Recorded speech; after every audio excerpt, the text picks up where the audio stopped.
রাসূল সাল্লাল্লাহু আলাইহি সাল্লাম বললেন, 3 শ্রেণীর মানুষের জন্য জান্নাতটাকে হারাম করে দিয়েছেন। তিনি কে? আল্লাহ।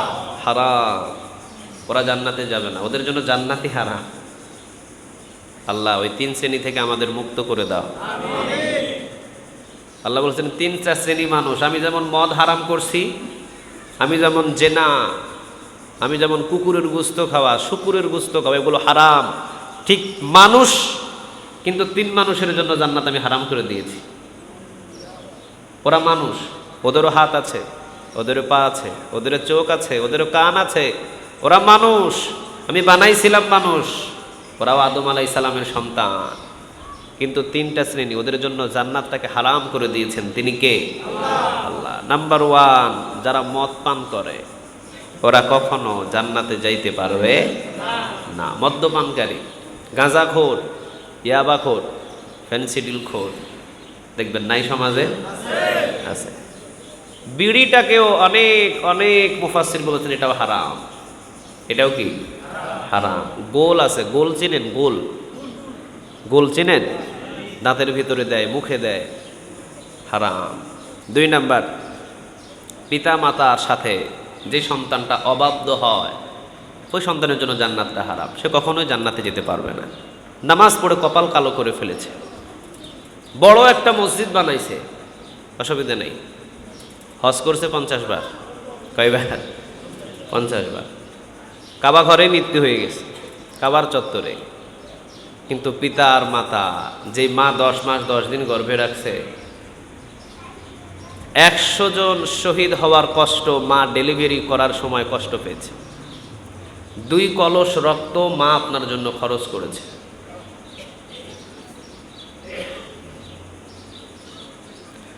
আপনার জন্য আপনার মায়ের চোখ নষ্ট হয়েছে, আপনার জন্য আপনার মায়ের মাজার শক্তি কমেছে, আপনার জন্য আপনার মায়ের হাড়ের প্রবলেম হয়েছে, আপনার জন্য আপনার মায়ের কানের প্রবলেম হয়েছে। মেডিকেল সায়েন্স বলছে একজন মা 3 থেকে 4 জন, 5 জন, 6 জন, 7 জন, 8 জন, 10 জন সন্তান জন্ম দিতে পারবে, কিন্তু ওই 10 জন সন্তান আস্তে আস্তে বড় হবে আর মায়ের দিন দিন আস্তে আস্তে সব পার্টসগুলো নষ্ট হয়ে যাবে। কার জন্য? আপনার জন্য, আমার জন্য। আমার মায়ের প্রতিটা পার্টস সে নিজে নষ্ট করেছে। আপনার জন্য, আমার জন্য মায়ের প্রতিটা অঙ্গগুলো নষ্ট করেছে। আর ওই মা এবং বাবার সমস্ত মায়ের অঙ্গগুলো নষ্ট হওয়ার ভিতরে দিয়ে আমার অঙ্গগুলো শক্তিশালী হয়েছে। এই জন্য রাসূল সাল্লাল্লাহু আলাইহি ওয়াসাল্লাম বলেছেন, খবরদার, পিতা এবং মাতার অবাধ্য কখনো হওয়া যাবে না। মা বলেছে, বাবা এই জিনিসটা নিয়ে আসিস, এনে দিবেন, বাবা ওই কাজটা করে দে, করে দিবেন। মায়ের খেদমত করবেন, বাবার খেদমত করবেন, সন্তুষ্ট হয়ে যাবেন। তিনি কে? আল্লাহ। এই জন্য রাসূল সাল্লাল্লাহু আলাইহি ওয়াসাল্লাম বলেছেন, রিদার রব্বি ফি রিদাল ওয়ালিদি ওয়া সাখাতুর রব্বি ফি সাখাতিল ওয়ালিদি। মা এবং বাবা অর্থাৎ পিতা যে সন্তুষ্ট সন্তানের উপরে, তার উপরে সন্তুষ্ট হয়ে যান। তিনি কে? আর যদি পিতা কারো উপরে অসন্তুষ্ট হয়ে যায়, তার উপরে অসন্তুষ্ট হয়ে যায়, তিনি কে? আল্লাহ। আর মা তো মা, আল জান্নাতু তাকুতা আকদামিল উম্মাহাত। রাসূল বলেছেন মায়ের পায়ের নিচে সন্তানের জান্নাত। সুবহানাল্লাহ বললেন না?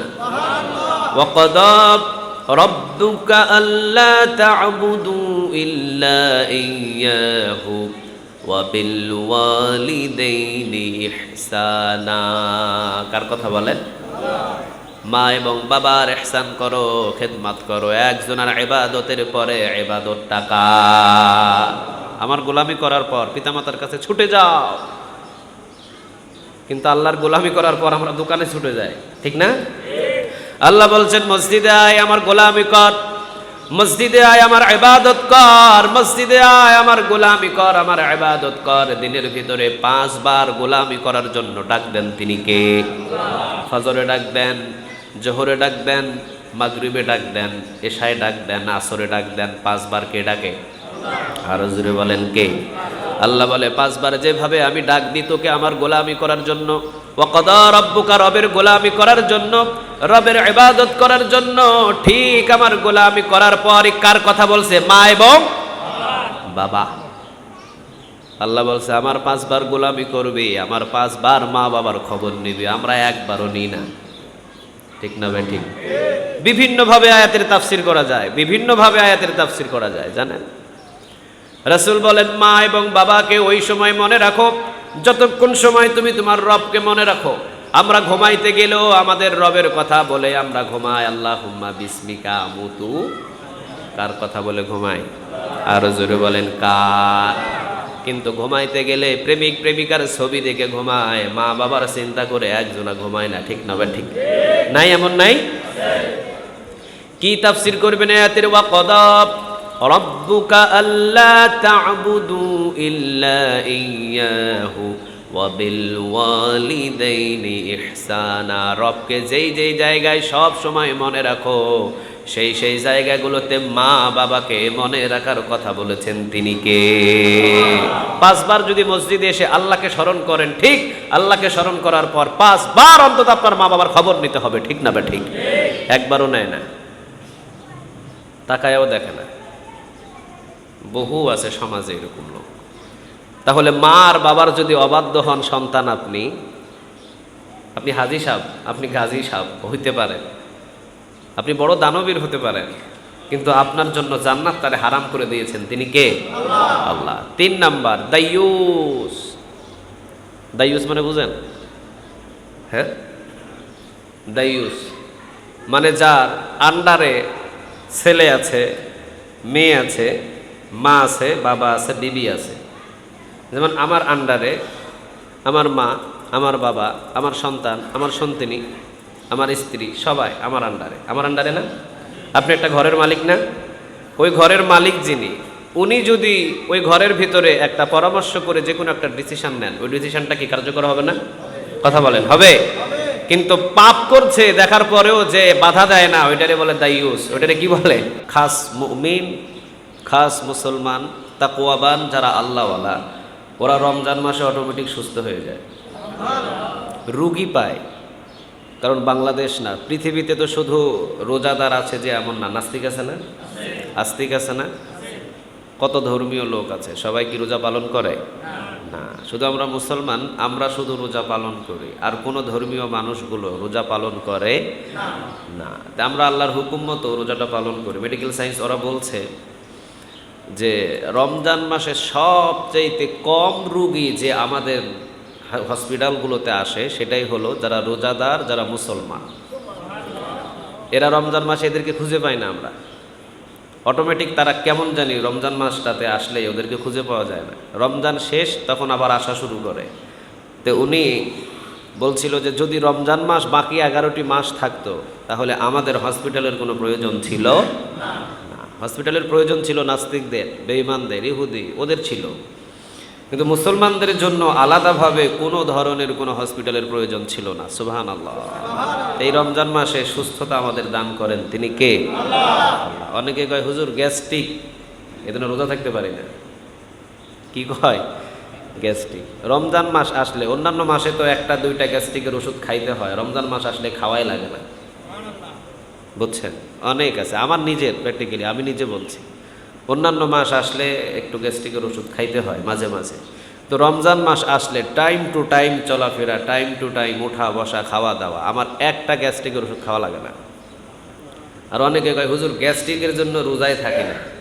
তুই যদি গ্যাস্ট্রিকের জন্য রোজা ভঙ্গ করিস তোর আজীবন গ্যাস্ট্রিক থাকবে। বুঝাইতে পারছি? তোর আজীবন গ্যাস্ট্রিক থাকবে। আর গ্যাস তো জমে পেটে, তোর গ্যাস কলবে জমে যাবে, কলবে। এমন জায়গায় গ্যাস জমবে, ওই জায়গায় গ্যাস জমে তুই জাহান্নামে নিক্ষেপ হবেই।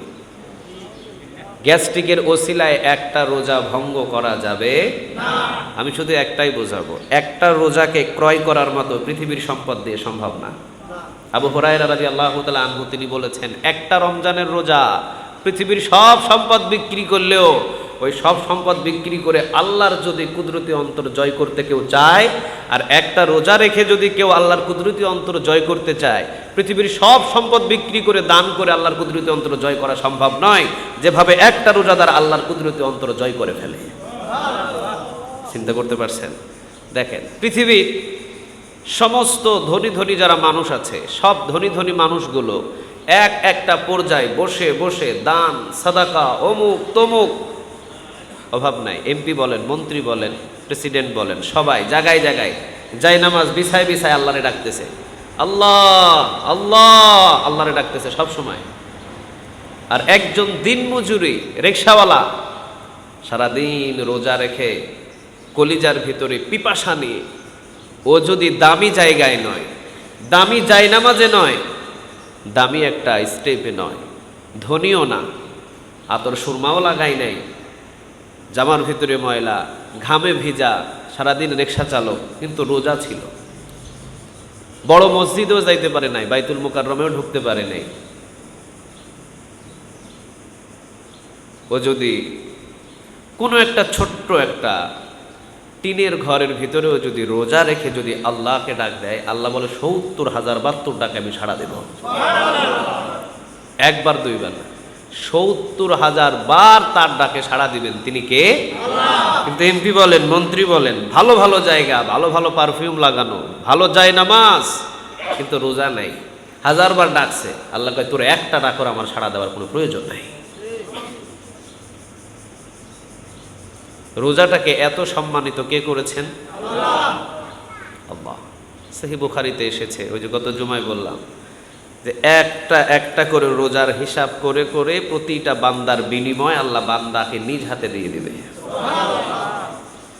আল্লাহ সুবহানাহু ওয়া তাআলা যে রমজান মাসের রোজাগুলো আমরা পালন করছি, ভুল ত্রুটি হলে আল্লাহ তুমি আমাদের মাফ করে তুমি আমাদের সব রোজা কবুল করো, আমরা বলে আমিন। তাহলে একটা রোজাকে পৃথিবীর সমস্ত সম্পদ বিক্রি করলেও ক্রয় করা সম্ভব হবে না। রাসূল সাল্লাল্লাহু আলাইহি ওয়াসাল্লামকে বললেন, নবী, কেউ যদি একটা রোজা নিজ ইচ্ছায় যদি ছেড়ে দেয়, 2 মাস রোজা করতে হবে। কার শাস্তি? একটা মিস করবেন হবে না। কত কঠিন একটা শাস্তি দিয়েছেন আল্লাহ, চিন্তা করে দেখেন। আল্লাহ বলেন না এক ওয়াক্ত নামাজ মিস করলে টানা 2 মাস নামাজে দাঁড়ায় থাকতে হবে, বলছে এটা না। আল্লাহ বলে না একটা হজ কবুল হওয়ার হজ ফরজ হওয়ার পর যদি কেউ হজ না করে 50টা হজ করতে হবে, বলছে না। 1 বছর জাকাত না দিলে টানা 10 বছর জাকাত দিতে হবে, ডাবল ডাবল, বলছে এরকম না। কিন্তু আল্লাহ বললেন রোজা একটা যদি নিজ ইচ্ছাই কেউ নষ্ট করে ফেলে, না আমি আজকে রোজা থাকবো না, এই যে নষ্ট করে ফেলেছেন, থাকতে পারতেন কিন্তু থাকেন নাই, এটাকে বলে নষ্ট করা। থাকতে পারছেন কিন্তু থাকেন নাই, এটাকে নষ্ট করা। আবার অর্ধেক ছিলেন, 12টা 1টা 2টা পর্যন্ত ছিলেন, প্রচণ্ড পিপাসা, ক্ষুধা লাগছে, ভেঙে ফেলছে, ইচ্ছাকৃতভাবে যে রোজাটা নষ্ট করে ফেললেন। টানা 2 মাস, টানা 2 মাস হলে কয়দিন হয়? কয়দিন? 60 দিন টানা। এর ভিতরে একদিন ব্রেক দিবেন, হবে না, আবার টানা 2 মাস। দেখছেন যে 49টা হয়েছে, 59, আর আছে কয়টা? ওইটা পারেন নাই। আল্লাহ কয় এবার আবার শুরু করে 1 থেকে আবার 60। ওই যে 49 59 ক্যান্সেল, আমার দরবারে যা লটকাই ছিলাম ওইটাও ক্যান্সেল করে দিয়েছে আমি, যা আবার 60টা কর। কি শাস্তি, কি শাস্তি দিয়েছেন আল্লাহ! একটা রোজা ভাঙার জন্য ইচ্ছাকৃতভাবে 60টা, কয়টা? 60টা। অন্য কোনো নেক আমল আল্লাহ এরকম শাস্তি দেয় নাই। আল্লাহ কয় না, শাস্তি দিই নাই। নামাজ পড়স নাই তো, একদিন আয়, মাপ চা, আমি মাফ করে দেব, মাফ করে দেব। যা, গুনাহ করেছিস, যা, আমি মাফ করে দেব। কবিরা গুনাহ হয়েছে, জেনা হয়েছে, যা, আমি মাফ করে দিব। কিন্তু একটা রোজা ভঙ্গ করেছিস, ওটা মাফ নাই, তাওবার রাস্তা আল্লাহ রাখে নাই। আল্লাহ কয় না, এটা মাফ হবে না। এটা মাফ হবে ওই সময় যখন 60টাতে পূরণ করবি। কয়টা? বুঝতেছেন কথা? কতটা কঠোরতা দিয়েছেন আল্লাহ। তাহলে চিন্তা করেন এই রোজাটার দাম কত বেশি, কতটা মূল্যবান। আপনি কি সাধারণ মানুষ মিছিল টিছিল দিয়া সংসদ ভবনে ঢুকতে পারবেন? কথা বলেন, ঢুকতে পারবেন? অন্তত 4 থেকে 5 হাজার সেনাবাহিনী বলেন, র্যাব বলেন, বাংলাদেশের সবচাইতে বড় বড় জায়গাগুলোতে যাদের স্থান, যারা সবচাইতে বেশি অস্ত্র চালাইতে পারে, ক্যাটাগরি নিয়ে অস্ত্র চালাইতে পারে, ওই ধরনের লোকগুলোকে ঠিক আমাদের প্রধানমন্ত্রীর বাসভবন, ঠিক সংসদ ভবন পাহারাদারের জন্য ওদেরকে নিযুক্ত করে, যারা সেকেন্ডের ভিতরে, মিনিটের ভিতরে অস্ত্র চালাইতে পারে। এটা জানেন কিনা জানি না। যারা লম্বা চড়া, যারা শক্তি দিয়ে হিষ্টফিষ্ট, ওদেরকে বাছাই করে করে এই দামি দামি জায়গাগুলো পাহারা দেওয়ার জন্য ব্যবস্থা করে রাখে। এই জায়গাতে সব মানুষ ঢুকতে পারে? আমরা যদি বলি যে আমরা মসজিদের মুসল্লি, বাংলাদেশের জনগণ মিছিল দিয়া দিয়া ঢুকবো, আমি এমপি, আমি মন্ত্রী, আমি অমুক মেম্বার, আমি চেয়ারম্যান, সবাই একসাথে ঢুকবো, ঢোকা যাবে না। একটা নিয়ম আছে ওখানে, নিয়ম নাই? মেম্বারও ঢুকতে পারবে, চেয়ারম্যান, এমপি পারবে, কারণ ওনার জন্য অনুমতি আছে, এই জন্য উনি ঢুকতে পারবে। তাহলে বোঝা যায় ওই জায়গাটাতে ঢুকতে হলে একটা শ্রেণীগুলো যারা ঢুকতে পারবে, এমপি ঢুকতে পারবে, মন্ত্রী ঢুকতে পারবে, কিন্তু চেয়ারম্যানের অনুমতি, মেম্বারের অনুমতি নেই। বোঝা যায় জায়গাটা অনেক দামি এবং অনেক হার্ড একটা বিষয়। ঢুকতে হলে আমি সাধারণ পাবলিক গেলেও আমি গেট থেকে আমাকে ফিরে আসতে হবে।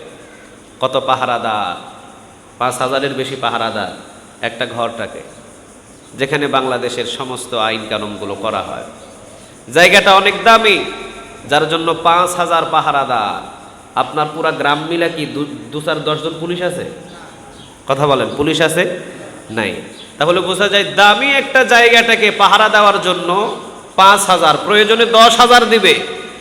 এরপরে ওই জায়গার আইন শৃঙ্খলা কখনো ভঙ্গ করতে পারবে না। আল্লাহ বলছেন প্রয়োজনে 60টা না, কমানোর সিস্টেম নাই, প্রয়োজনে আরো 2 মাস বাড়ায়া দিব। 60 কত? 60 120 করব। 120 টানা তোকে 4 মাস রোজা থাকতে হবে। এরপরেও তোকে চান্স দেওয়া হবে না ছোটভাবে যে তুই মাপ চাইবি আর তোকে মাফ করে দেওয়া হবে ইচ্ছাকৃতভাবে ভাঙলে, না, কোনো চান্স নাই। প্রয়োজনে বাড়াবো 3 মাস, প্রয়োজনে আরো 2 মাস বাড়াবো, প্রয়োজনে 60 দুগুণ 120 করব। কারণ তোকে বুঝতে হবে একটা রোজার মূল্য সারা পৃথিবীর সমস্ত সম্পদ বিক্রি করলে ক্রয় করা সম্ভব নয়। জ্ঞানী মানুষগুলো বুঝে যাবে। জ্ঞানী মানুষের জন্য 2 মাস টানা রোজা, হায় হায় আল্লাহ এত বড় শাস্তি দিয়েছে আমাকে, নামাজের জন্য এত বড় শাস্তি দেয় নাই, আমাকে কোরবানের জন্য এত বড় শাস্তি দেয় নাই, হজের জন্য এত বড় শাস্তি দেয় নাই। আর রোজা একটা যদি ইচ্ছাকৃতভাবে ভঙ্গ করে টানা 2 মাস, একটা মিস করব, বেক করব, আবার ওখান থেকে শুরু করতে হবে আমাকে, হায় হায় কি সর্বনাশ। তাহলে দামি যে সম্পদটা, ওই সম্পদটাকে পাহারা দেওয়ার জন্য আমরা যখন 5,000 থেকে 10,000 পুলিশ মোতায়েন করি, আল্লাহ বলছেন তোর দামি রোজাটাকে শাস্তি দেওয়ার জন্য যদি একটা ইচ্ছাকৃতভাবে ভঙ্গ করিস, 60টা নয় 60 দুগুণ 120টা দিতে আমি প্রস্তুত। এরপরও তোকে কখনো কোনো সময় ওইটাকে মিস্টেক করার অনুমতি দেওয়া যাবে আমি বলবো না যে তুই একটা করস নাই, যা মাফ করে দিলাম, যা, না। রোজাটা বড় দামি, বড় সম্পদ এটা আমাদের। কারণ রোজা করতে কোনো ধরনের 4 পয়সা লাগে না, লাগে? হজ করতে লাগে না? কথা বলেন, লাগে না? আল্লাহ বলছে রোজা করতে তোর 4 পয়সা লাগে না, কিন্তু রোজা করলে আর রাইহান নামক দরজা দিয়ে জান্নাতে ঢুকে যাওয়া যায়। তাহলে একটি রোজা যদি কেউ ইচ্ছাকৃতভাবে ভেঙে ফেলেন, কয়টা, কয় মাস ব্রেক দেওয়া যাবে? একটা মিস করবেন, করা যাবে? অসুস্থ হয়ে গেছে, জ্বর হয়ে গেছে, আল্লাহ বলে নাই জ্বর হয়েছে তোকে সুযোগ দিছি, না, জ্বর হয়েছে তো কি হয়েছে, আবার শুরু কর 60টা। 59 দিন জ্বর হয়েছে, একটা পারস নাই, আবার 60টা শুরু কর। তাহলে কোনো ছাড়াছাড়ি এই জায়গায় নাই। তাহলে ইচ্ছাকৃতভাবে আমরা কেউ কখনো কোনো সময় একটা রোজা ভঙ্গ করব। আর যদি করে থাকেন তো 60টার জন্য প্রস্তুতি না নেবার। কয়টা করছেন? মাফ হবে না, করেন 60টা। রাসূল বললেন সে যদি না করতে পারে, মাজুর, কিরকম, 80-90 বছর বয়স, ওর রোজা করার আর কোনো সুযোগই নাই এখন, তাহলে 60টা ফিতরা দিয়ে দিতে হবে। কয়টা? 60টা ফিদিয়া আদায় করে দিতে হবে, অথবা 60 জন মিসকিনকে দুবেলা করে খাওয়াতে হবে। 60টা ফিতরা যতটুকু হিসাব হয় এতটুকু করে দিতে হবে, আপনার জন্য না। আপনি সুস্থ মানুষ, ইচ্ছা করে করেন নাই, আপনি 60 জন কেন, 60,000 ফিতরা দিলেও লাভ নাই, কোনো লাভ নাই। কার জন্য? যে 80-90 বছর বয়স, রোজা রাখার কোনো আর সুযোগই নাই, মেশিন পুরাটাই খারাপ, নাই বললো? কথা বলেন, নাই? ওদের জন্য। তাহলে আমি এখানে বোঝাইতে চাইলাম, একটা রোজা ইচ্ছাকৃতভাবে যদি আমরা ভঙ্গ করে ফেলি, সেই হাদিসের বর্ণনা কয়টা করতে হবে? সবাই বলেন কয়টা? 60টা। কতটা কঠোরতা দিয়েছেন! একটা মিস্টেক করবেন, হবে না। একটা মিস্টেক করলে আবার পুনরায় 60টা করতে হবে। কি যে শাস্তি দিয়েছেন আল্লাহ এখানে! কাজে আজ থেকে আমরা হার্ড হয়ে গেলাম, ইচ্ছাকৃতভাবে একটা রোজাও আমরা কেউ ভঙ্গ করব না। আল্লাহ তুমি আমাদের সবাইকে রমজান মাসের এই পুরা রোজাটা সম্পূর্ণভাবে আদায় করার তৌফিক দান করো, আমরা বলে আমিন। 3 শ্রেণী রাসূল সাল্লাল্লাহু আলাইহি সাল্লাম বললেন, 3 শ্রেণীর মানুষের জন্য জান্নাতটাকে হারাম করে দিয়েছেন। তিনি কে? আল্লাহ।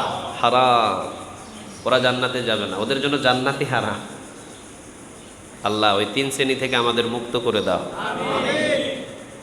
আল্লাহ বলছেন 3টা শ্রেণী মানুষ, আমি যেমন মদ হারাম করছি, আমি যেমন জেনা, আমি যেমন কুকুরের গোশত খাওয়া, শুকুরের গোশত খাওয়া, এগুলো হারাম, ঠিক মানুষ কিন্তু 3 মানুষের জন্য জান্নাত আমি হারাম করে দিয়েছি।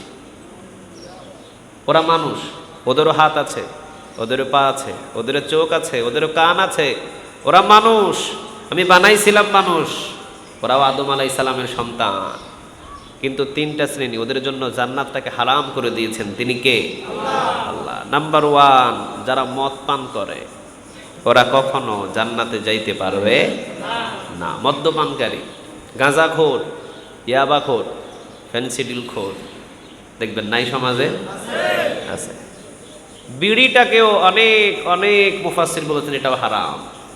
এটাও কি হারাম। গোল আছে, গোল চিনেন? গোল, গোল চিনেন?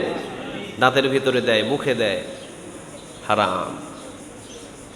সিগারেট, বিড়ি মুফাসসিরেরা বলে এটা হারাম, এটা মাকরু না। কেন মাকরু হয়? এটা তো অভ্যাসে পরিণত করে ফেলছে সে। ভাত দুবেলা না খাইলেও ভালো, কিন্তু বিড়ি খাই, বিড়ি না হলে তার সারাদিন কাটে না। শেখ আহমদুল্লাহ হুজুরকে একজন প্রশ্ন করছে, হুজুর ইফতারের পরে কি বিড়ি খাওয়া যাবে? চিন্তা করছেন? মানে ও আছে শুধু বিড়ির চিন্তা নেই, আল্লাহ ভালো জানে ও কি ইফতারি বিড়ি দিয়েই করে নাকি কে জানে। আমরা যেমন বেগুনি আলু সব দিয়ে করি। শেখ আহমদুল্লাহকে প্রশ্ন করছে, হুজুর ইফতারের পরেই কি বিড়ি খাওয়া যাবে? মানে ওর চিন্তা ওইটা। তাহলে কতটা নিশাখোর হয়ে গেছে সে। ও চিন্তা করতেছে ইফতারের পরে খাওয়া যাবে কিনা, আপনি এটা জায়েজ করে দেন, না হলে কঠিন মুসিবতে পড়ে যাবে হুজুর। এজন্য আগে জেনে নিতেছে কতটা নিশাখোর। যেই জিনিসের প্রতি টানা নিশা হয়ে যায় ওইটাই হারাম, ওইটাই কি হারাম।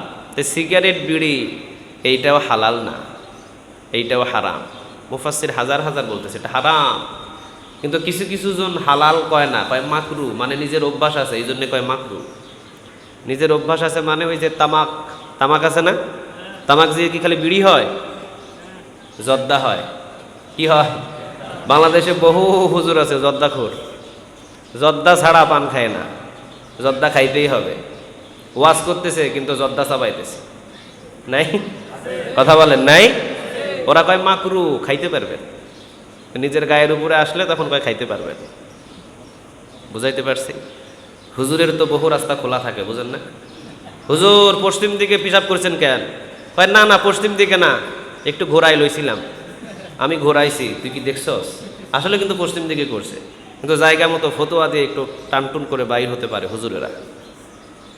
এই জন্য রাসূল বলছেন 3 শ্রেণীর জন্য জান্নাতটাকে হারাম করেছেন। তিনি কে? আল্লাহ।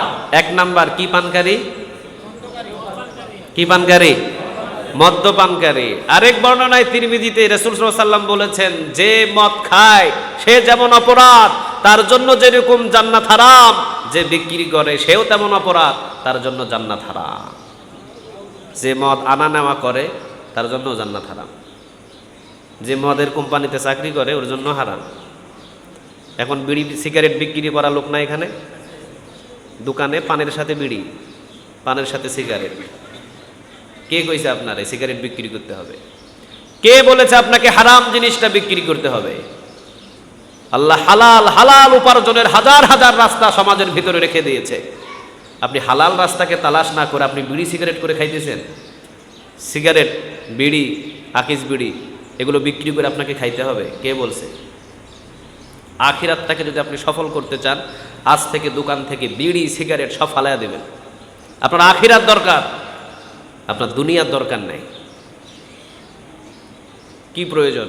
যদি এই চরমজলিশপুর সমাজের ভিতরে এই জায়গায় বিড়ি না পাওয়া যায়, চরমজলিশপুর বাজারে বিড়ি না পাওয়া যায়, সামনের গ্রামে যদি বাজারে বিড়ি না পাওয়া যায়, এই সমাজের আল্লাহর কসম এই সমাজের মানুষ ফেনী থেকে এসে বিড়ি খাবে না। এক মাস এই সমাজে যদি বিড়ি বিক্রি করা বন্ধ হয় দোকানে দোকানে, বলবে যে সর্বনাশ, ফেনী থেকে 200 টাকা ভাড়া দিয়া বিড়ি খামো আমি, দরকার নাই, পান্তা ভাত খেয়ে থাকবো। তোমার জন্য আমার জন্য আজকে মানুষ বিড়ি সহজেই পাইতেছে, খাইতেছে। তুমি দোকানদার যদি বুঝতা যে আল্লাহ আমি বিড়ি না খায়াও বিড়ি বিক্রি করেও আমার জন্য জান্নাত হারাম হয়ে যাবে, হাই হাই, আল্লাহ আজ থেকে করুন না, তাহলে দেখবা তোমার বিক্রি না করার ওসিলায় 50 জন বিড়িখোর থেকে বেঁচে গেছে। এই জন্য রাসূল বলেছেন, যে বিড়ি খায় সে যেমন অপরাধ, যে ধূমপান বিক্রি করে, গাঁজা বিক্রি করে, মদ বিক্রি করে, ইয়াবা বিক্রি করে, সে তেমন অপরাধ। যেই কোম্পানিতে বানানো হয়, যে নিজে মদের কোম্পানি খুলেছে, ওর জন্য জান্নাতটা হারাম। চিৎকার দিয়ে বলেন ঠিক কিনা? তাহলে বোঝা যায় খাওয়া, খাওয়ানো আর সাক্ষী হওয়া, আনা নেওয়া করা সমান অপরাধ। তাহলে এইটার পক্ষে আমরা কোনোদিন সাপোর্ট দিব না। যেই দোকানে বিড়ি বিক্রি হয়, গাঁজা বিক্রি হয়, ইয়াবা বিক্রি হয়, আল্লাহর দোহাই লাগে আজ থেকে বন্ধ করে দেন। এছাড়া জান্নাত তাকে হারাম করে দিবেন, তিনি কে? আল্লাহ। 2 নাম্বার, পিতা মাতার সাথে যে সন্তানটা অবাধ্য হয়, ওই সন্তানের জন্য জান্নাতটা হারাম, সে কখনোই জান্নাতে যেতে পারবে না। নামাজ পড়ে কপাল কালো করে ফেলেছে, বড় একটা মসজিদ বানাইছে, অসুবিধা নেই, হজ করছে 50 বার, কয়বার? 50 বার। কাবা ঘরে মৃত্যু হয়ে গেছে, কাবার চত্বরে, কিন্তু পিতা আর মাতা, যে মা 10 মাস 10 দিন গর্ভে রাখছে, 100 জন শহীদ হওয়ার কষ্ট মা ডেলিভারি করার সময় কষ্ট পেয়েছে। 2 কলস রক্ত মা আপনার জন্য খরচ করেছে।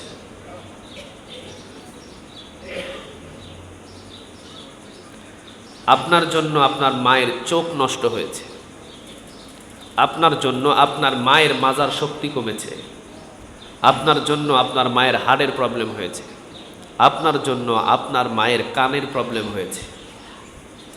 মেডিকেল সায়েন্স বলছে একজন মা 3 থেকে 4 জন, 5 জন, 6 জন, 7 জন, 8 জন, 10 জন সন্তান জন্ম দিতে পারবে, কিন্তু ওই 10 জন সন্তান আস্তে আস্তে বড় হবে, আর মায়ের দিন দিন আস্তে আস্তে সব পার্টসগুলো নষ্ট হয়ে যাবে। কার জন্য? আপনার জন্য, আমার জন্য। আমার মায়ের প্রতিটা পার্টস সে নিজে নষ্ট করেছে। আপনার জন্য, আমার জন্য মায়ের প্রতিটা অঙ্গগুলো নষ্ট করেছে। আর ওই মা এবং বাবার সমস্ত মায়ের অঙ্গগুলো নষ্ট হওয়ার ভিতরে দিয়ে আমার অঙ্গগুলো শক্তিশালী হয়েছে। এই জন্য রাসূল সাল্লাল্লাহু আলাইহি ওয়াসাল্লাম বলেছেন, খবরদার, পিতা এবং মাতার অবাধ্য কখনো হওয়া যাবে না। মা বলেছে, বাবা এই জিনিসটা নিয়ে আসিস, এনে দিবেন, বাবা ওই কাজটা করে দে, করে দিবেন। মায়ের খেদমত করবেন, বাবার খেদমত করবেন, সন্তুষ্ট হয়ে যাবেন। তিনি কে? আল্লাহ। এই জন্য রাসূল সাল্লাল্লাহু আলাইহি ওয়াসাল্লাম বলেছেন, রিদার রব্বি ফি রিদাল ওয়ালিদি ওয়া সাখাতুর রব্বি ফি সাখাতিল ওয়ালিদি। মা এবং বাবা অর্থাৎ পিতা যে সন্তুষ্ট সন্তানের উপরে, তার উপরে সন্তুষ্ট হয়ে যান, তিনি কে? আর যদি পিতা কারো উপরে অসন্তুষ্ট হয়ে যায়, তার উপরে অসন্তুষ্ট হয়ে যায়, তিনি কে? আল্লাহ। আর মা তো মা, আল জান্নাতু তাকুতাকুদামিল উম্মাহাত। রাসূল বলেছেন মায়ের পায়ের নিচে সন্তানের জান্নাত। সুবহানাল্লাহ বললেন না? ওয়া ক্বাদা রাব্বুকা আল্লা তা'বুদু ইল্লা ইয়্যাহু ওয়া বিল ওয়ালিদাইনি ইহসানা। কার কথা বলেন? মা এবং বাবার ইহসান করো, খেদমত করো। একজনের ইবাদতের পরে ইবাদত টাকা। আমার গোলামি করার পর পিতামাতার কাছে ছুটে যাও, কিন্তু আল্লাহর গোলামি করার পর আমরা দোকানে ছুটে যাই, ঠিক না? আল্লাহ বলছেন, মসজিদে আয় আমার গোলামি কর, মসজিদে আয় আমার ইবাদত কর, মসজিদে আয় আমার গোলামি কর, আমার ইবাদত কর। দিনের ভিতরে 5 বার গোলামি করার জন্য ডাক দেন, তিনি কে? ফজরে ডাক দেন, জোহরে ডাক দেন, মাগরিবে ডাক দেন, এশায় ডাক দেন, আসরে ডাক দেন, 5 বার কে ডাকে? আরো জোরে বলেন কে? আল্লাহ বলে 5 বার যেভাবে আমি ডাক দিই তোকে আমার গোলামি করার জন্য, ওয়াকাদা রাব্বুকা, রবের গোলামি করার জন্য, রবের ইবাদত করার জন্য, ঠিক আমার গোলামি করার পর কার কথা বলছে? মা এবং বাবা। আল্লাহ বলছে আমার 5 বার গোলামি করবে, আমার 5 বার মা বাবার খবর নিবে, আমরা একবারও নিই না। ঠিক না ভাই? ঠিক। বিভিন্নভাবে আয়াতের তাফসির করা যায়, বিভিন্নভাবে আয়াতের তাফসির করা যায়, জানেন? রাসূল বলেন মা এবং বাবাকে ওই সময় মনে রাখো যতক্ষণ সময় তুমি তোমার রবকে মনে রাখো। আমরা ঘুমাইতে গেলেও আমাদের রবের কথা বলে আমরা ঘুমাই, আল্লাহুম্মা বিসমিকা আমুতু। কার কথা বলে ঘুমাই? আরো জোরে বলেন কার? কিন্তু ঘুমাইতে গেলে প্রেমিক প্রেমিকার ছবি দেখে ঘুমায়, মা বাবার চিন্তা করে একজনা ঘুমায় না। ঠিক না ভাই? ঠিক নাই? এমন নাই?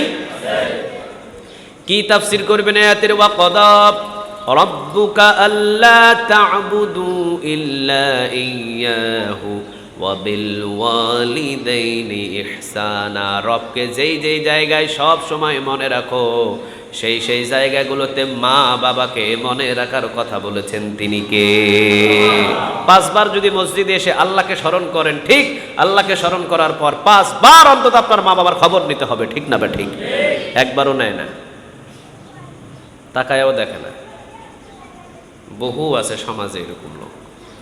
তাহলে মা আর বাবার যদি অবাধ্য হন সন্তান, আপনি হাজী সাহেব, আপনি গাজী সাহেব হইতে পারেন, আপনি বড় দানবীর হতে পারেন, কিন্তু আপনার জন্য জান্নাত তারে হারাম করে দিয়েছেন তিনি কে?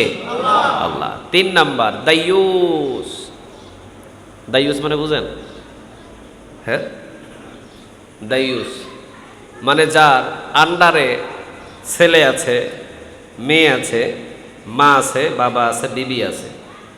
যেমন আমার আন্ডারে আমার মা, আমার বাবা, আমার সন্তান, আমার সন্তানী, আমার স্ত্রী, সবাই আমার আন্ডারে। আমার আন্ডারে না? আপনি একটা ঘরের মালিক না? ওই ঘরের মালিক যিনি, উনি যদি ওই ঘরের ভিতরে একটা পরামর্শ করে যে কোনো একটা ডিসিশন নেন, ওই ডিসিশনটা কি কার্যকর হবে না? কথা বলেন, হবে? কিন্তু পাপ করছে দেখার পরেও যে বাধা দেয় না, ওইটারে বলে দাইয়ুস। ওইটারে কি বলে? ছেলে পাপ করছে, আমি দেখার পরেও আমি হাততালি দিতেছি, দাইয়ুস। আমার মেয়ে বোরকা ছাড়াই সমাজের ভিতরে চলাচল করে, আমারে দেখে বড় ভালো লাগে, আমি দাইয়ুস। আমার স্ত্রী বোরকা নাই, আমার স্ত্রী খোলামেলা ভাবে বাজারে যায়, দোকানদারের সাথে উঠা বসা করে, কথাবার্তা বলে, কেউ যদি আমারে কয় এটা অসুবিধা নাই, আমি দাইয়ুস। ঠিক না ভাই? ঠিক। রাসূল বললেন এই ধরনের দাইয়ুসের জন্য জান্নাত তারে হারাম করে দিয়েছেন তিনি কে? তাহলে আপনার সমাজটাকে আপনাকেই কন্ট্রোল করতে হবে, পাড়াপড়শি কন্ট্রোল করবে? আপনার মেয়ে আর একটা ছেলের সাথে লাইন মারতেছে, আপনি দেখতেছেন কলেজে যে আমার মেয়ে আর ছেলে বিয়ের আগে লাইন মারতেছে, আমি বলতেছি অসুবিধা নাই, এভাবে যদি ভাগ্যা যায় তাহলে তো আমি বাচ্চা গেলাম। ঠিক না? আমি দাইয়ুস, আমি দাইয়ুসের কাতারে পড়ে গেছি। আমার বিবি আরেক বেড়ার লাগে কথা কয়, আরেক বেড়ারে ফোন দেয়, আরেক বেড়ার লাগে কথা কয় আইফোন আনায়। কি আনায়? আইফোন। মাসে মাসে বিকাশে টাকা আনায়। বিদেশি বেটা তো হাতির মতো মোটা, বউ পায় না, আরেকজনের বউর সাথে লাইন মারতেছে, এখন যা চাই তাই দেয়। এখন আমি পাশে থেকে কই, কিরে আইফোন কই থেকে আইলো? কয় আফ্রিকা থেকে। কয় আফ্রিকা কে আছে? কয় কেউ নাই, একজন ফ্রেন্ড আছে। কে আছে? কয় তোর আইফোনটা আমারে দে। ও ব্যবহার করতেছে।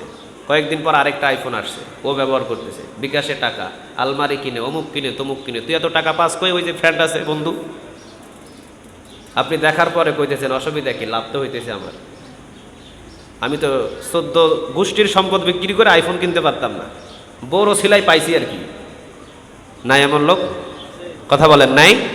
দাইয়ুস, দাইয়ুস। আমার একটা জেনারেল এক বন্ধু ছিল, বুঝছেন? আমি এক মসজিদে জমা পড়াতাম তখন। জেনারেল এক বন্ধু, অনেক টাকার মালিক ছিল। সে পাইপ ফিটের কাজ করতো, পাইপ ফিটারের কাজ করতো, এসির কাজ করতো, এরপরে আপনার ফ্রিজের কাজ করতো। যদিও জেনারেল ছিল, সে অনেক টাকা ইনকাম করতো। একটা মেয়ে খুব সুন্দরী এলাকার, ওকে লোক দেখাইছে, ভালোবাসে, ও পাগল হয়ে গেছে। ছেলের বাবা ওর কাছ থেকে টাকা ধার নেয়, ধার নাম নিয়ে নেয়, দেওয়ার কোনো খবর নাই। মেয়ের ভাই নেয়, মেয়ের মা নেয়, মেয়ের দুলাভাই পর্যন্ত নেয় ছেলেটার কাছ থেকে টাকা, সবাই নেয়। কিন্তু দেওয়ার কোনো খবর নাই। অনেক টাকা দিয়েছে, লাস্ট পর্যন্ত মেয়েটার যেদিন বিয়ে হয় সেদিন আমারে বলতেছে, ভাই আজকে আমার মন খারাপ। কি খারাপ? মন খারাপ। কি জন্য? কই এরকম এরকম সবাই আমার কাছ থেকে টাকা খাইছে ভাই, কিন্তু এখন বিয়ে আরেকজনা করে নিয়ে যাইতেছে, ছাদে মাল নাই। বিয়ে তো এরকমই হয়, সুন্দরী মেয়েদের বিয়ে এমন হয় না? ওই তো কয় যুবকরা কয় হয়, ছ্যাঁকা খাইছে তো, ছ্যাঁকা খাই সব বেকা হয়ে রয়েছে এলে, বুঝছেন? প্রেম করার সময় মানে স্মার্ট ছেলেদেরকে খুঁজে, আর বিয়ে করার সময় ছাদে মাল নাই, টাকা আলা। এই জন্য এক বুদ্ধিজীবী বলেছিলেন, আরে নিজের 6 প্যাক বানানোর আগে 6টা গাড়ির মালিক হ। এই জগতের মেয়েরা 6 প্যাক দেখে পাগল হয় না, এই জগতের মেয়েরা 6টা গাড়িওয়ালা দেখে পাগল হয়। তোর চেহারা থাকুক আর না থাকুক অসুবিধা নাই, তুই 6 প্যাক নিজেরে বানাইছস, তোর বাড়ি নাই গাড়ি নাই, সারে না তোর দাম দেবে না। কিন্তু 6টা গাড়িতে যদি মালিক হস, তাহলে তোর যদি পেট যদি ডামের মতো হয় আর ওজন যদি 250-300 কেজিও হয়, নো প্রবলেম, কোনো অসুবিধা নেই। 6টা গাড়ির মালিক তো, সবচাইতে সুন্দরী নারী তুই বিয়ে করতে পারবি। এই জন্য বুদ্ধিজীবীটাকে স্বাগত জানানো দরকার। তাহলে দাইয়ুস কারা? যারা নিজের পরিবার পরিজন গুনাহ করছে, বাধা দেয় না, ওরা কি? কথা বলেন, ওরা কি? আমার বিবি অন্য বেড়ার সাথে কথা কয়, আমি দেখি, আমি বাধা দিচ্ছি না, আমি নিষেধ করছি না, আমি দাইয়ুস, ঠিক না ভাই? ঠিক। তাহলে আমার পরিবার পরিজন গুনাহ করছে, গুনাহ করার পরেও আমি বাধা দিই না, আমি দাইয়ুস। আর এই দাইয়ুসের জন্য জান্নাতটারে হারাম করে দিয়েছেন তিনি কে? তাহলে 3 শ্রেণীর জন্য জান্নাতটা হারাম। কয় শ্রেণী?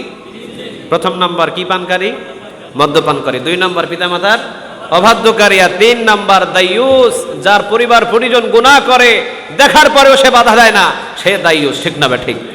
18 বছর বয়স ছেলে রোজা রাখে না, নাই? কথা বলেন, নাই? 18 বছরের মেয়ে রোজা রাখে না, নিজের ভাই বিদেশ থেকে আইছে, রোজা রাখে না, ঠিক না ভাই? ঠিক। দেখার পরেও নিষেধ করে নাই, দেখার পরেও বাধা দেয় নাই, দেখার পরেও তার বিচারশালী সমাজে করে নাই, দাইয়ুস। ওর জন্য জান্নাতটা হারাম করে দিয়েছেন তিনি কে? হোক নিজের ভাই, হোক নিজের ছেলে, হোক নিজের মেয়ে। রমজানের রোজা যখন ফরজ হয়েছে, আর তাকে ছাড়াছাড়ি করার সুযোগ নাই, ঠিক না ভাই? ঠিক। ঘরোয়া পরিবেশ, রোজা রাখবি না, রোজা রাখবি না, রোজা রাখবি না। মসজিদের সভাপতি, আমার ছেলে রোজা রাখে না, কি করবেন করেন। মসজিদের ভিতরে টাইনা আইনা যদি ওরে সমাজের ভিতরে দাঁড় করায়, ওরে যদি একদিন বলা যায় রোজা রাখবি কিনা বল, রাখবি কিনা বল। আরে সমাজের ভিতরে যদি বৈঠক বসায়, যদি ওর একটা শাসন করা যায়, আরে তুমি পারো নাই তো কি হয়েছে, সমাজ তো পারবে, ঠিক না ভাই? ঠিক। তুমি যদি সমাজ থেকে সহযোগিতাটা নিতা, তুমি দাইয়ুসের কাতার থেকে বাছায়া তোমাকে ইমানদারের কাতা উঠায়া দিত তিনি কে? আল্লাহ। কিন্তু ছেলে রোজা রাখে না, কারো কাছে প্রকাশও করে না, নিজেও কন্ট্রোল করতে পারছে না, আবার কারো কাছে প্রকাশ করে না। আরে বাপের উপরে তো বাপ আছে, জান না আপনি, আপনি বাপ হয়ে পারেন না, তাতে কি হয়েছে? বাপের উপরে বাপ আছে। আসেন মসজিদের সভাপতির কাছে, আসেন মসজিদের সেক্রেটারির কাছে, আমার ছেলে রোজা রাখে না, ওরে ধরেন আর ওরে জিগান, কোনো অসুবিধা হবে? কোনো অসুবিধা হবে? অন্তত আমি দাইয়ুস থেকে বেঁচে যেতে পারবো, ঠিক না ভাই? ঠিক। তাহলে আমি বাঁচার জন্য আমার পরিবার নেক আমল করাতে যা করা দরকার আমরা তাই করবো ইনশাআল্লাহ। আবার রাসূল সাল্লাল্লাহু আলাইহি ওয়াসাল্লাম বললেন 3 শ্রেণী ধ্বংস হোক। কয় শ্রেণী বলেন? জিবরিল আলাইহিস সালাম, জিবরিল আলাইহিস সালাম তিনি আল্লাহ রাব্বুল আলামিনের ঠিক হুকুম অনুযায়ী তিনি বললেন, ওই ব্যক্তিটা ধ্বংস হয়ে যাক যে রমজান মাস পাওয়ার পরে নিজের সমস্ত গুনাহগুলোকে মোচন করতে পারলো না। রাসূল সাল্লাল্লাহু আলাইহি ওয়াসাল্লাম মিম্বরে পা রাখার সাথে সাথে চিৎকার দিয়ে বললেন আমিন। চিন্তা করছেন? সমস্ত নবীগুলো বলবে ইয়া নাফসি, সমস্ত নবীগুলো কিয়ামতের ময়দানে কি বলবে? সবাই বলেন কি বলবে? ইয়া নাফসি। আল্লাহ কাহার নামের পোশাক পরিধান করবে। কি নামের পোশাক? কাহার। কঠিন থেকে কঠিন কাহার নামের পোশাক পরিধান করবে। ইউনূস আলাইহিস সালাম তিনি তাকাবেন, তাকানোর পরে সাথে সাথে নিচের দিকে তাকাবেন। আরে আপনি নবী, উপরের দিকে তাকান না কেন? কয় না, আল্লাহর চেহারার দিকে তাকানোর মতো আমার শরীরের ভিতরে এইরকম ধৈর্যও নাই, আমি ভয়ে আমার মাথাটা নিত হয়েছে। কি যে কাহার নামের ওই রূপটা হবে আল্লাহ। আদম আলাইহিস সালাম তিনি তাকাবেন, তাকানোর সাথে সাথে মাথাটা নিচু হবে, নিচের দিকে তাকাবেন। আল্লাহর দিকে কন্ট্রোল করে তাকানোর মতো কারো ক্ষমতা থাকবে না। কাহার নামের যখনই পোশাক পরিধান করবেন, সাথে সাথে সব নবীর মাথাটা নত হয়ে যাবে। সবাই চিৎকার দিয়ে বলবে ইয়া নাফসি, সবাই চিৎকার দিয়ে বলবে ইয়া নাফসি, সবাই চিৎকার দিয়ে বলবে ইয়া নাফসি। এক কর্নার থেকে আওয়াজ আসবে ইয়া উম্মতি। কি আসবে? ইয়া উম্মতি, ইয়া উম্মতি, ইয়া উম্মতি। আল্লাহ রাব্বুল আলামিন জিবরিল আলাইহিস সালামকে ডাক দিবেন আর বলবেন, জিবরিল ইয়া উম্মতি। আওয়াজটা কোথায় থেকে ভেসে আসে? নিশ্চয় এটা আমার হাবিবুল্লাহ, এটা আমার বন্ধুর কণ্ঠ থেকে এসেছে। আমার হাবিবুল্লাহ কই? আমার হাবিবুল্লাহ কোথায়? একটু আমার টেনে নিয়ে আমার কাছে নিয়ে আসো। জিবরিল বলবেন, ইয়া রব্বে করিম, আপনার ভয় দেখে, আপনার ভীতি দেখে, কিয়ামতের ভয় ভীতি দেখে, জাহান্নামের ভয় ভীতি দেখে আজকে নবী কোথায় থাকবে ওই ঘটনাটুকু আমি ভুলে গিয়েছি, ওইটা আমারও মনে নেই। আপনার জাহান্নামের ভয়, আপনার কাহার রূপের ভয়, আপনার দাপটের ভয়, আপনার আওয়াজের ভয়, সব ভয় দেখে আমি জিবরিল ভুলে গেছি আজকে কোথায় থাকবে আমার রাসূল। আমার স্মরণে নেই, আমি ভুলে গেছি। আপনি আমাকে বাতায়া দেন, আপনি আমাকে বলে দেন। চিন্তা করছেন? জিবরিল পর্যন্ত ভুলে যাবে। আল্লাহ বলবেন, যাও মাকামে মাহমুদে যাও। যাবেন সেখানে, মাকামে মাহমুদে যাবেন। যাবার সাথে সাথে দেখবেন সেজদায় লুটিয়ে আছে, একজনের কদমে সেজদা দিয়ে পড়ে আছে তিনি কে? ডাক দিবেন, সেজদা উঠবে না। ডাক দিবেন, সেজদা উঠবে না। ডাক দেবেন, সেজদা উঠবে না। জিবরিল বলবেন, রব্বে করিম, আপনার হাবিবুল্লাহ আমার ডাকে সেজদা উঠায় না। এবার কাহার রূপটাকে আল্লাহ রাব্বুল আলামিন কাহারের পোশাকটাকে খুলে ফেলে রহমান আর রহিমের পোশাকটাকে পরিধান করে ডাক দিবেন, হাবিবুল্লাহ সেজদা ওঠা, আপনার সাথে আমি এখন কথা বলতে প্রস্তুত। উঠান সেজদা। সেজদা উঠাবেন, সামনে যাবেন, সুপারিশ করবেন। রাসূল বললেন, আমি কিয়ামতের ময়দানে থাকা পর্যন্ত আমার একটা উম্মত জাহান্নামে পড়তে দেব না। কোন উম্মত? কোন উম্মত? সেটা ব্যাখ্যা করার এখন সময় নেই। এই জন্য রাসূল সাল্লাল্লাহু আলাইহি ওয়াসাল্লাম যে একটা উম্মতকে জাহান্নামে পড়তে দিবে না, কিয়ামতের দিন সবাই যখন বলবে ইয়া নাফসি, তখন আমার রাসূলের জবান থেকে শব্দ আসবে ইয়া উম্মতি। অথচ ওই রাসূল বলছেন যে রমজান মাসের রোজা পাওয়ার পরেও যে নিজের গুনাহটাকে মোচন করলো না, অবশ্যই অবশ্যই বান্দাটা ধ্বংস হয়ে যায়। নাউজুবিল্লাহ বলেন। রাসূলকে বদদুয়া দিতে পারে? কথা বলেন, দিতে পারে? রাসূলের ভিতরে দয়া মায়া বেশি না কম? সবাই বলেন, বেশি না কম? চূড়ান্ত বেশি, এত বেশি যে বলে শেষ করা যায় না। অথচ ওই রাসূল বলছেন যে রমজান মাসের রোজা পাওয়ার পরেও যে এখনো পর্যন্ত নিজের গুনাহটাকে মোচন করতে পারলো না, সে কি হয়ে যাক? সবাই বলেন, সে কি হয়ে যাক? ধ্বংস হয়ে যাক। পিতা এবং মাতা পাওয়ার পরেও, পিতামাতা পাওয়ার পরেও যে ব্যক্তিটা জান্নাতটা কামাই করতে পারলো না, সে ধ্বংস হয়ে যাক। রাসূল সাল্লাল্লাহু আলাইহি সাল্লাম বললেন আমিন। কি বললেন? সবাই বলেন, কি বললেন? তাহলে আগেরটা যেটা বললাম, রমজান মাস পাওয়ার পরেও যে গুনাহটাকে মোচন করলো না, জিবরিল বললেন ধ্বংস হয়ে যাক, রাসূল বললেন ধ্বংস হয়ে যাক। তাহলে রমজান মাস পাওয়ার পরেও আমরা কেউ একটা রোজা ছেড়ে দেব? সবাই বলেন, ছেড়ে দেব? আবার রাসূল সাল্লাল্লাহু আলাইহি সাল্লাম বললেন জাহান্নাম উদ্বোধন করবে 3 শ্রেণীর মানুষদেরকে দিয়ে। কয় শ্রেণী? তিরমিজির বর্ণনা 2382 নম্বর হাদিস। কত নম্বর হাদিসের মানে একেবারে সহিহ 2382। কত নম্বর? 2382। দোয়া করে দিব, ইয়া সুন্নাত পড়ার সময় দিয়ে দিব ইনশাআল্লাহ। 3 শ্রেণীর মানুষদেরকে দিয়ে জাহান্নামটাকে আল্লাহ রাব্বুল আলামিন উদ্বোধন করবেন। অন্যান্য এলাকা থেকে মদিনায় একজন আসলেন, আসার পরে সব লোক মিলে ঘেরাও করে বসে আছেন একজন সাহাবীকে। উনি জিজ্ঞাসা করলেন যে এই লোকটা কে, যাকে আপনারা ঘেরাও করে নিয়ে বসে আছেন? সবাই বললেন ইনি হলেন আবু হুরায়রা। নামটা কি বলেন? আবু হুরায়রা রাদিয়াল্লাহু তাআলা আনহু। তিনি হলেন রাসূলের সাহাবী, জবরদস্ত একজন হাদিস বিশেষজ্ঞ। হাই হাই, আবু হুরায়রা। আবু হুরায়রাকে কাছে বসলেন, বসার পরে বললেন আবু হুরায়রা, আপনি রাসূলের কাছের সাহাবী, আপনি আজকে আমাকে হাদিস শোনাবেন। কি শোনাবেন? তিরমিজির বর্ণনায় বলছি 2382 নম্বর হাদিস। হাদিসটা এইভাবে এসেছে, আপনি আমাকে হাদিস শোনাবেন, কারণ আপনি তো রাসূলের সাথে উঠেছেন, বসেছেন, রাসূলের সাথে খাবার খেয়েছেন, রাসূলের হাদিস বর্ণনা করেছেন। রাসূল সাল্লাল্লাহু আলাইহি ওয়াসাল্লামের হাদিস আজকে আপনি আমাকে শোনাবেন। আবু হুরায়রা রাদিয়াল্লাহু তাআলা আনহু বললেন, ঠিক আছে, আজকে তোমাকে আমি হাদিস শোনাবো, বসো। বসলেন, লোকটা বসলেন। আবু হুরায়রা রাদিয়াল্লাহু তাআলা আনহু বললেন, আমি আজকে তোমাকে এমন একটা হাদিস শোনাবো যে হাদিসটা বর্ণনার সময় আমি ছিলাম একা, রাসূল ছিলেন একা, আমরা দুইজন সামনাসামনি বসা, এমত অবস্থায় রাসূল আমাকে হাদিসটি বর্ণনা করিয়েছে। সুবহানাল্লাহ বলেন। এই কথাটা বলেই পিছন দিকে পড়ে গেলেন আবু হুরায়রা, পিছনে পড়ে গেলেন। সবাই ধরাধরি করে সবাই উঠালেন, জ্ঞান নাই, নিঃশ্বাস আছে কিন্তু জবানে কথা নাই, চোখটা বন্ধ। কিছুক্ষণ পর আবার চোখ খুললেন।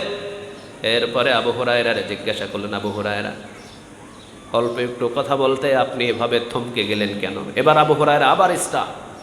রাসূল সাল্লাল্লাহু আলাইহি ওয়াসাল্লাম আমাকে এমনভাবে হাদিসটি বর্ণনা করেছে, আমি ছাড়া আর কেউ ছিল না।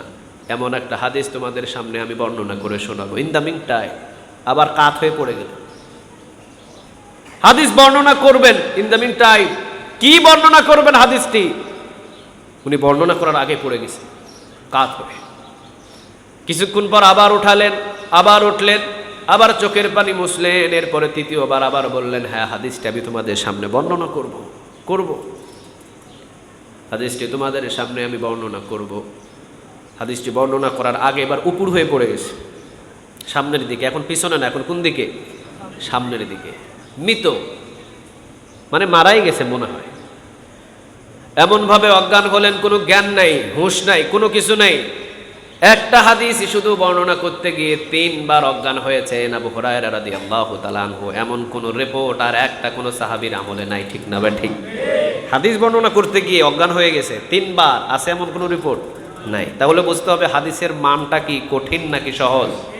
কথা বলেন, কঠিন নাকি সহজ? কঠিন, কঠিন থেকে কঠিন। রাসূল সাল্লাল্লাহু আলাইহি সাল্লাম আবু হুরায়রা রাদিয়াল্লাহু তাআলা আনহু 3 বারের বেলা মাথায় পানি দিয়ে, চোখের মুখে পানি দিয়ে পরে বসালেন।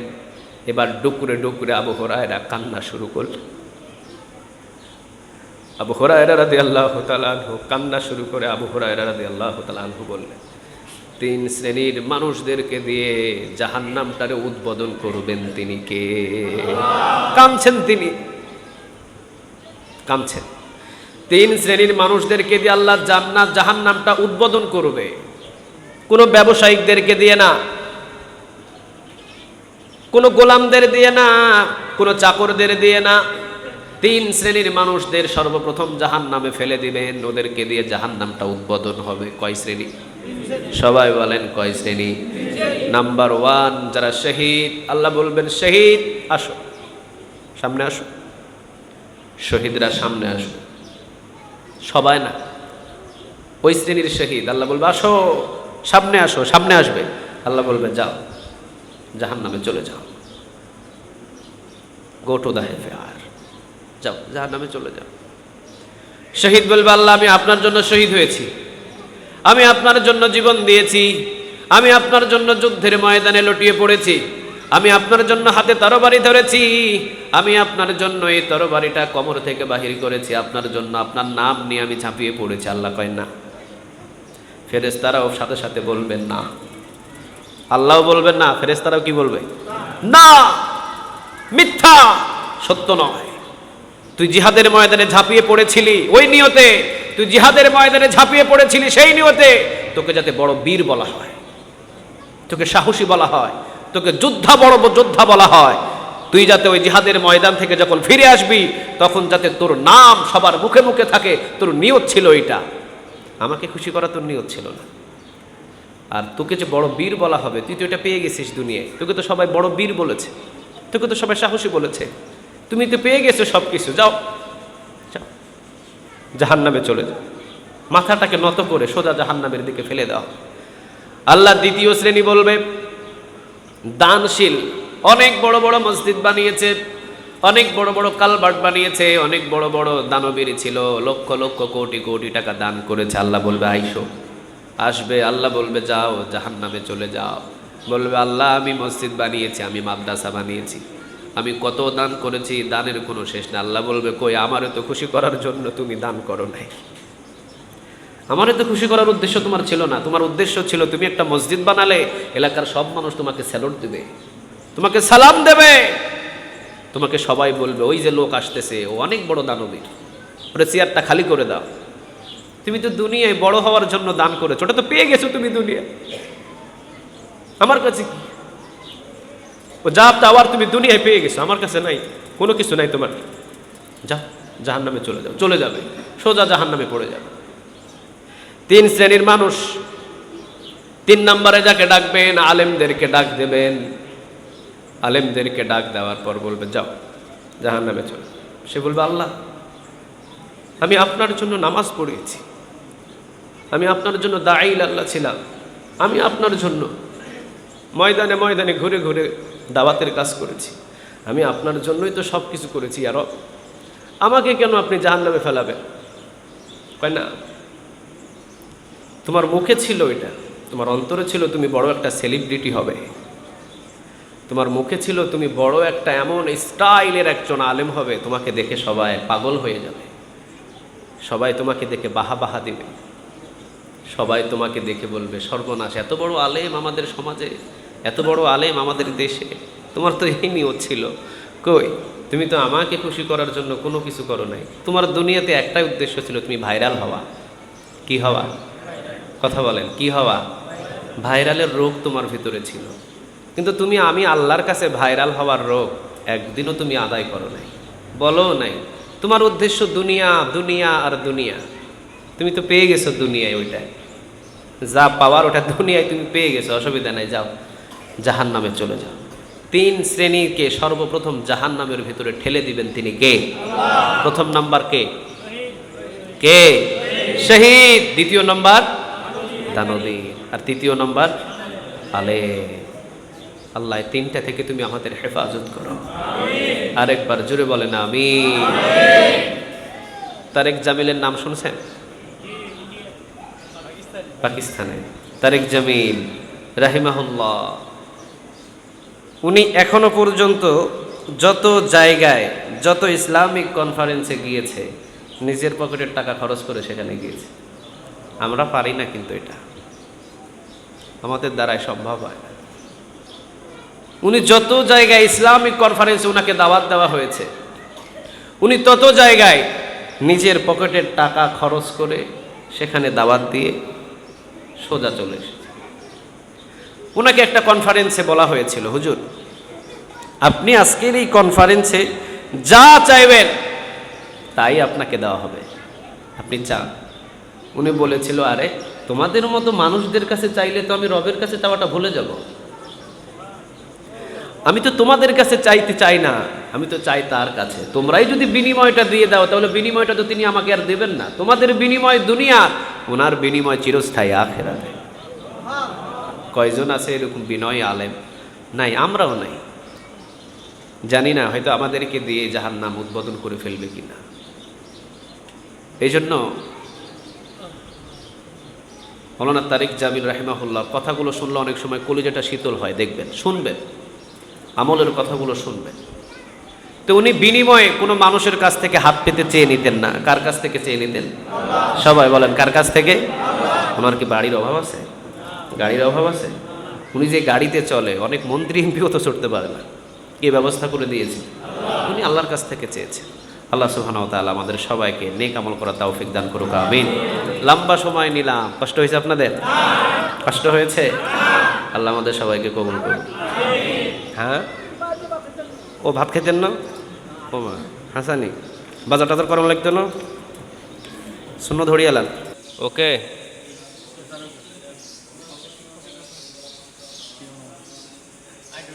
জিবরিল আলাইহিস সালাম তিনি 3য় নম্বরে যেটা বলেছেন সেটা হলো রাসূল সাল্লাল্লাহু আলাইহি ওয়াসাল্লামের নাম শোনার পর যে দরুদ পড়ে না সে ধ্বংস হয়ে যায়। রাসূল সাল্লাল্লাহু আলাইহি ওয়াসাল্লাম এটাতেও বললেন আমিন। কারণ রাসূল সাল্লাল্লাহু আলাইহি ওয়াসাল্লামের নাম শোনার পর যে দরুদ পড়ে না সে কৃপণ। রাসূল সাল্লাল্লাহু আলাইহি ওয়াসাল্লাম বলেছেন যে আমার নাম শুনে দরুদ পড়বে, যে আমার নামে দরুদ পড়বে, সেই দরুদ, সেই সালাম আমার রোজা মুবারকে পৌঁছিয়ে দেওয়া হবে। এবং রাসূল সাল্লাল্লাহু আলাইহি ওয়াসাল্লাম আরও বলেন যে আমার প্রতি দরুদ পড়ে তাকে আল্লাহ সুবহানাহু ওয়া তাআলা 3টা জিনিস দান করে, 10টা নেক দেয়, 10টা গুনাহ মাফ করে দেয়, 10 গুণ মর্যাদা আল্লাহ সুবহানাহু ওয়া তাআলা বাড়িয়ে দেন। কাজে আল্লাহ সুবহানাহু ওয়া তাআলা যেন এই তিনটা নেক আমল করেন, আমাদের তৌফিক দান করেন, আমিন। বাস এনাফ।